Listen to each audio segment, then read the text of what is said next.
잇몸이 조금 붓고 치아가 막 흔들려서 불편해서 치과에 갔더니 치과 의사가 이 뽑아야 됩니다 해서 놀란 분들이 많으실 겁니다. 대부분의 환자분들은 당연히 이를 뽑지 않고 오래 쓰고 싶어 하시거든요. 오늘은 여러분들이 뭐 큰 비용 부담 없이 치아를 오래 쓸 수 있는 방법을 알려드리겠습니다. 그 비법은 바로 잇몸 치료입니다. 잇몸 치료를 설명하기 전에 우리 먼저 치태와 치석에 대해서 알아야 합니다. 치태는 우리가 밥 먹고 나면 입안에 음식물이 남겠죠. 그 음식물과 세균이 합쳐져서 생긴 게 치태거든요. 그래서 우리가 양치질을 한동안 안 하고 치아를 손톱으로 긁어봤을 때 하얀 게 묻어나올 거예요. 그게 치태거든요. 우리가 칫솔질, 양치질을 하는 목적은 그 치태를 제거하는 거예요. 그 치태가 충치의 원인도 되고 잇몸 질환의 원인도 되기 때문이거든요. 치태가 양치질로 다 제거가 되면 너무 좋은데 실제로는 그렇게 되지 않는 경우가 많거든요. 특히 치아 사이 같은 경우는 치태가 정말 제거가 안 되는 경우가 많기 때문에 그래서 치실이나 아니면 이런 치간 칫솔을 사용해야 되는 이유도 다 그런 거거든요. 치실 안 써도 됩니다 하는 이런 칫솔 광고들 있는데 사실상 전혀 제거가 안 된다고 봐도 됩니다. 네. 치태가 오래 남아 있으면 단단한 돌처럼 되는데요. 그게 치석입니다. 말 그대로 치석, 돌이죠. 치태는 아까 음식물과 세균 덩어리라고 했죠. 결국 치석도 치태가 굳어진 것이기 때문에 세균 덩어리예요. 이런 세균 덩어리가 치아 표면이나 잇몸 속에 남아서 염증을 일으키면 그게 우리가 알고 있는 치주염입니다. 치주염 정도 되는 단계에서는 염증에 의해서 뼈가 녹아내리기 때문에 이가 흔들리고 심하면 이제 발치를 해야 되는 거거든요. 그래서 치주염이 심한 분들 발치해보면 뿌리에 치석이 막 붙어 있습니다. 그래서 이 사진을 보면 조금 징그러울 수도 있긴 하지만 뿌리 부분에 검게 뭔가 붙어 있어요. 그게 다 치석이거든요. 저게 제거가 안 됐기 때문에 이가 흔들리고 빼는 거예요. 우리는 이를 뽑지 않기 위해서 염증이 원인이 되는 치태와 치석을 제거해야 되겠죠. 치태는 우리가 노력하면 칫솔질을 좀 열심히 하거나 치실이나 치간 칫솔을 사용하면 어느 정도는 제거할 수 있어요. 근데 치석은 절대로 칫솔질로 제거가 되지 않습니다. 치석은 스케일링이나 잇몸 치료를 통해서만 제거할 수 있어요. 잇몸 치료는 스케일링과 다를까요? 엄밀히 말하면 그렇진 않습니다. 스케일링은 잇몸 치료의 전 단계 정도로 보시면 돼요. 스케일링은 주로 잇몸 위쪽, 우리 잇몸 위쪽에 보이는 부분에 치태와 치석을 제거하는 것이고, 잇몸 치료는 잇몸 안쪽에 보이지 않는 부분에 있는 치태와 치석을 제거하는 겁니다. 스케일링은 잇몸 위쪽을 청소하는 거기 때문에 마취는 거의 필요 없고요. 근데 통증에 좀 민감하다, 좀 치과 치료가 무섭다 하시는 분들은 이제 주사 대신에 각을 마취를 하고 진행하기도 해요.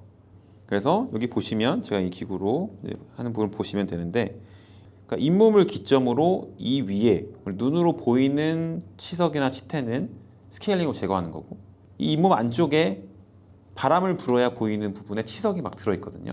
그거를 제거하는 게 잇몸 치료라고 보시면 돼요.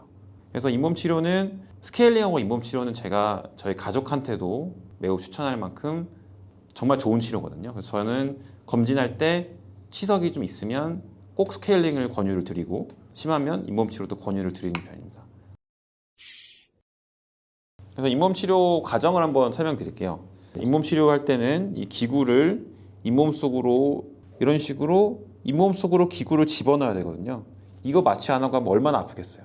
그래서 마취를 무조건 해야 됩니다. 이걸 하기 전에 마취가 되고 나면 아까 보여드린 자를 이용해서 잇몸의 깊이를 잽니다. 예를 들면 3mm가 들어갔다, 5mm가 들어갔다, 그런 식으로 저희가 차트에 기록을 합니다. 그러면 이번에 기록한 깊이랑 다음번에 기록한 깊이를 비교를 하면 잇몸이 좋아졌는지 더 악화됐는지 확인할 수 있겠죠.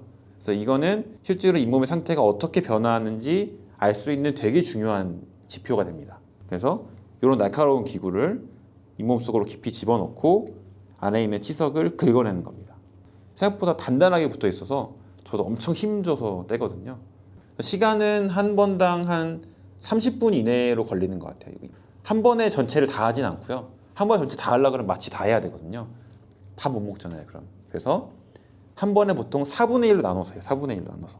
그래서 뭐 오른쪽 위, 왼쪽 위 나눠서 하기 때문에 총 4번을 진행을 하고 한 치료당 간격은 한 1, 2주 정도 보시면 됩니다.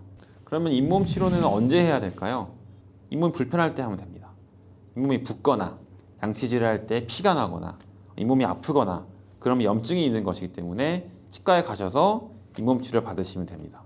그래서 이 사진을 보시면 잇몸이 붉게 부어 있죠. 그리고 다음 사진은 잇몸 치료 일주일 후 사진인데 염증이 모두 없어졌어요.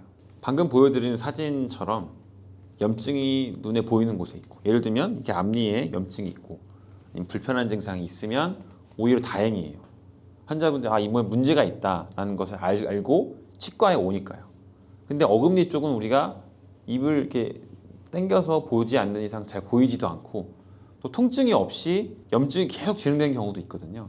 그러면 치료 시기를 놓치는 거예요. 그래서 어느 날 잇몸이 아파서 갔더니 빼라는 말을 듣게 되는 거죠. 그래서 저는 환자분이 불편하지 않아도 엑스레이에서 잇몸 안에 치석이 보인다. 그러면 항상 잇몸 치료를 권합니다. 또 어떤 경우가 있냐면 잇몸이 아파서 전화로 예약을 했는데 며칠 뒤에 다시 괜찮으니까 안 오는 분도 있어요.